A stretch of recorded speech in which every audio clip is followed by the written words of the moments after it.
নমস্কার বন্ধুরা, ভিন্ন স্বাদের ব্যঞ্জনে তোমাদের সবাইকে স্বাগত। আশা করি তোমরা সবাই ভালো আছো। আজকে আবার চলে এসেছি একটা নতুন রেসিপি নিয়ে। রেসিপিটা একটা স্ন্যাক্সের রেসিপি, চিড়ের চপ। চলো কীভাবে বানিয়েছি তোমাদের সঙ্গে শেয়ার করি। প্রথমেই 150 গ্রাম চিড়ে নিয়ে নিয়েছি, 3টে সেদ্ধ আলুর টুকরো নিয়ে নিয়েছি, 2টো ডিমও সেদ্ধ করে নিয়েছি। চিড়েটা একটুখানি ধুয়ে নিয়ে জল ঝরিয়ে 3-4 মিনিট ভিজিয়ে রেখেছিলাম। তারপর আবার সেটাকে আমি জলটা ফেলে দিয়ে প্লেটের মধ্যে নিয়ে নেব। এরপরে নিয়ে নেব 3 স্লাইস পাউরুটি। এগুলোকে আমি ছোট ছোট টুকরো করে এর মধ্যে মিশিয়ে নেব। সামান্য একটু নুন দিয়ে একটা ডো তৈরি করে নেব।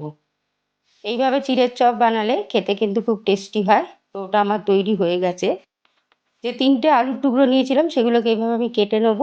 একটা বড় সাইজের পেঁয়াজ কুচিয়ে নেব, সামান্য একটু চিলি ফ্লেক্স, সামান্য একটু অরিগানো, 1 চামচ আমচুর পাউডার, সামান্য একটু লঙ্কা গুঁড়ো, একটু নুন, একটু চিনি আর একটু বিট লবণ আমি দিয়ে নেব।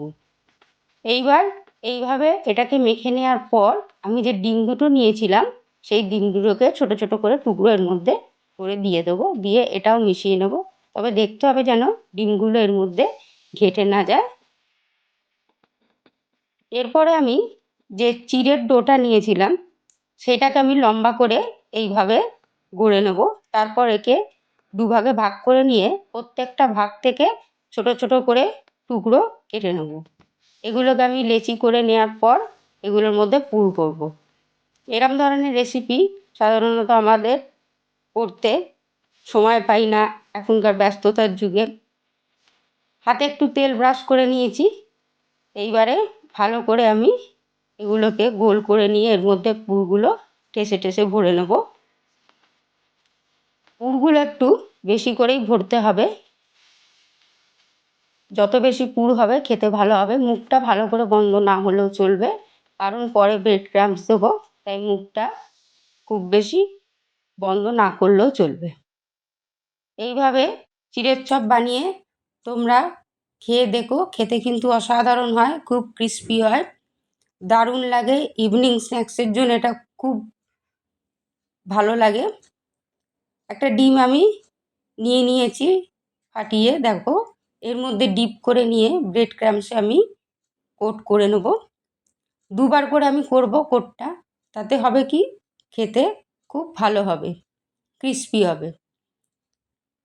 এরপর আমি এগুলোকে সব করে নিয়ে আমি শ্যালো ফ্রাই করে নেব। তোমরা ডিপ ফ্রাইও করতে পারো, তবে যে ফ্রাই করো না কেন আঁচটা কিন্তু লো মিডিয়ামে রাখতে হবে। বন্ধুরা, আমার রেসিপিগুলো তোমাদের কেমন লাগে আমাকে অবশ্যই কমেন্টে জানিও। তোমরা আমার পাশে থাকলে আমি অনেকটা এগোতে পারবো। দেখো আমার সবগুলো গড়া হয়ে গেছে, আমার তেলও গরম হয়ে গেছে। এইবারে আমি দুটো দুটো করে দিয়ে ভেজে নেব। তেলগুলোকে ওপরে একটু দিয়ে দিয়ে দেবো, তাতে ভাজাটা খুব ভালো হবে, যেহেতু আমি শ্যালো ফ্রাই করছি। আমার হয়ে গেছে চপগুলো, আমি এবার তুলে নেব। এইভাবে প্রত্যেকটা চপ আমি ভেজে নেব।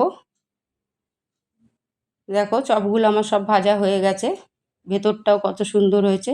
তাহলে বন্ধুরা, রেসিপিটা ভালো লাগলে লাইক শেয়ার, আমার চ্যানেলটাকে সাবস্ক্রাইব করো। ধন্যবাদ।